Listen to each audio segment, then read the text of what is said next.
Luke chapter 12.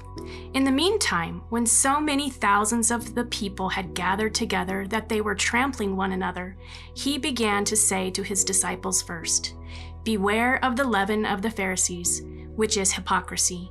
Nothing is covered up that will not be revealed, or hidden that will not be known. Therefore, what you have said in the dark shall be heard in the light, and what you have whispered in private rooms shall be proclaimed on the housetops. I tell you, my friends, do not fear those who kill the body, and after that have nothing more that they can do. But I will warn you whom to fear.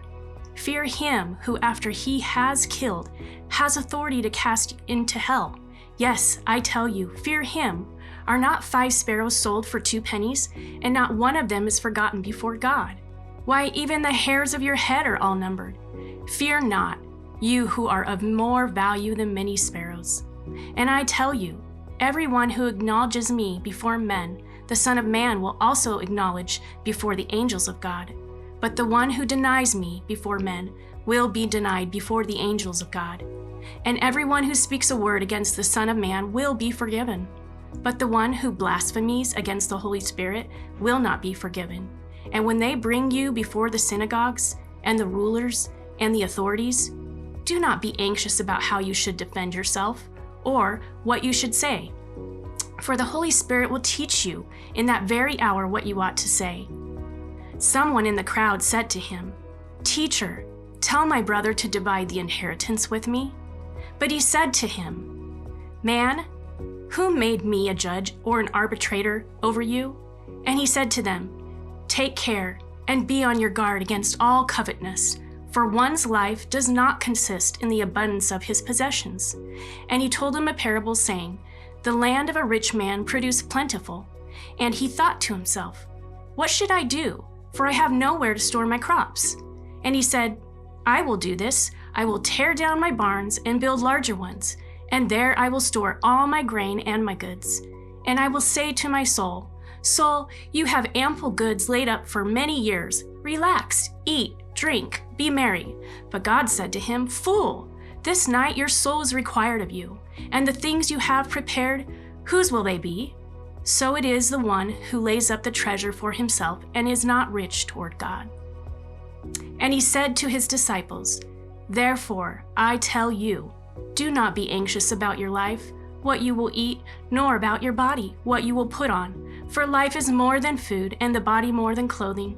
Consider the ravens. They neither sow nor reap. They have neither storehouse nor barn, and yet God feeds them. Of how much more value are you than the birds? And which of you, by being anxious, can add a single hour to his span of life? If then you are not able to do a small thing as that, why are you anxious about the rest? Consider the lilies, how they grow. They neither toil nor spin, yet I tell you, even Solomon in all his glory was not arrayed like one of these. But if God so clothes the grass, which is alive in the field today, and tomorrow is thrown into the oven, how much more will he clothe you, O you of little faith?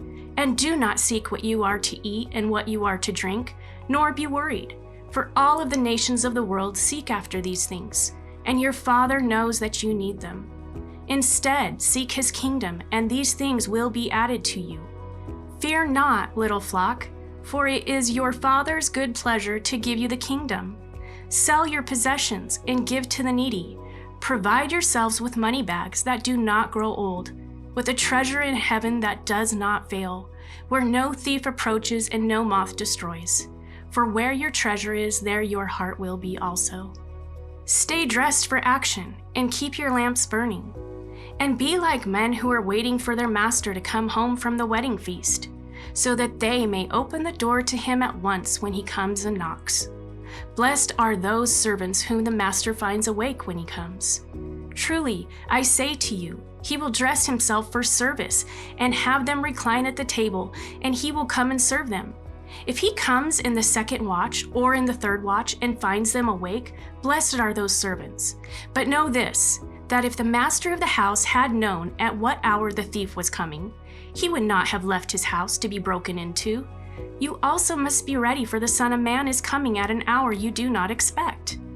Peter said, "Lord, are you telling this parable for us or for all?" And the Lord said, "Who then is the faithful and wise manager, whom his master will set over his household to give them their portion of food at the proper time?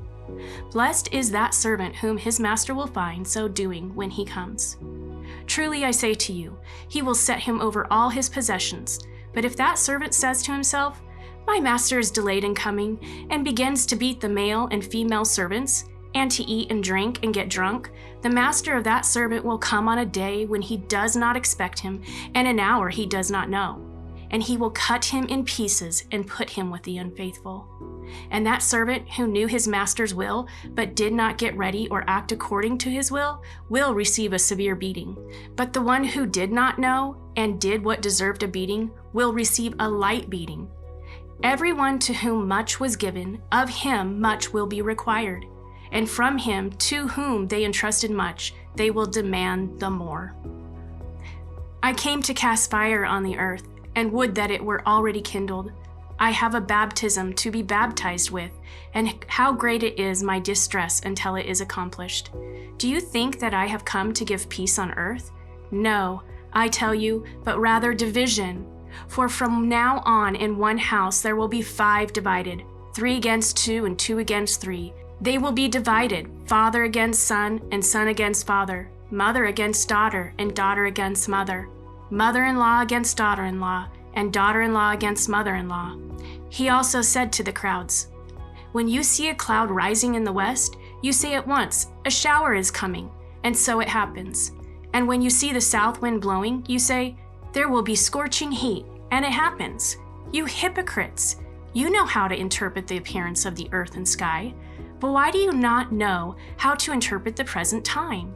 And why do you not judge for yourselves what is right? As you go with your accuser before the magistrate, make an effort to settle with him on the way, lest he drag you to the judge, and the judge hand you over to the officer, and the officer put you in prison.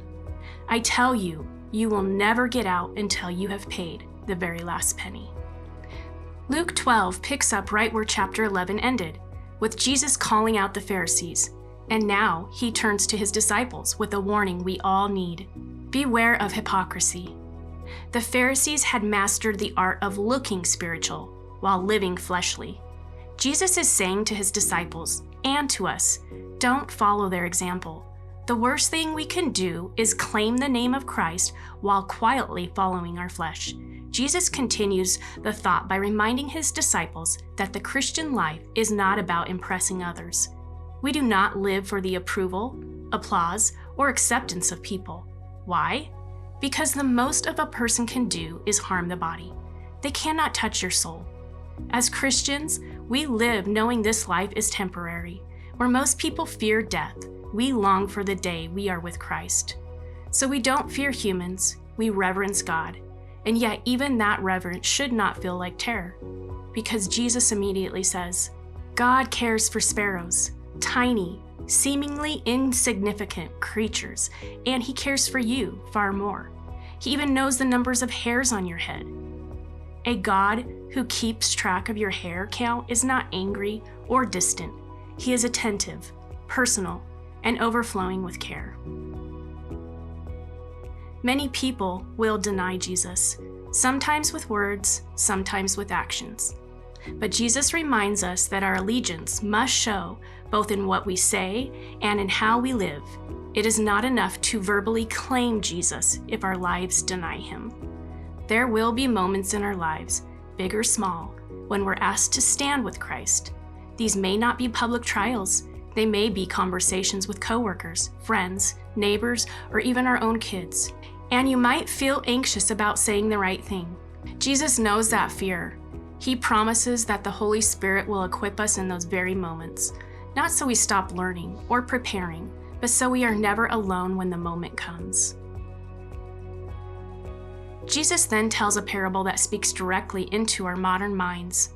A man accumulates wealth, builds bigger barns, and rests in his security.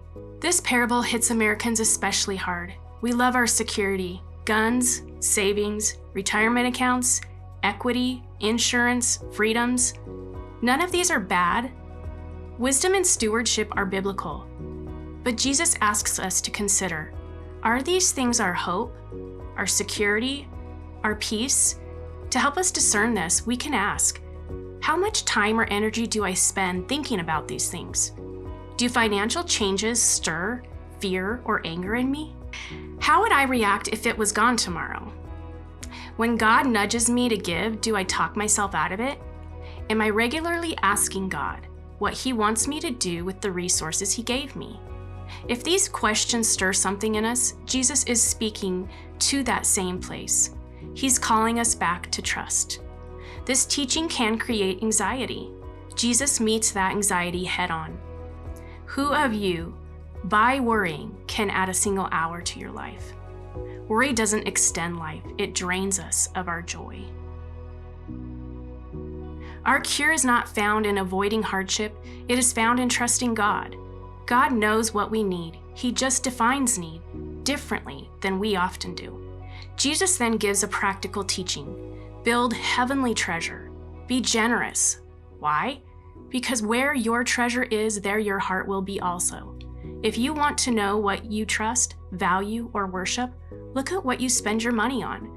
When we give our resources to God's work, it reveals a heart there as well. Jesus then calls his disciples to be ready.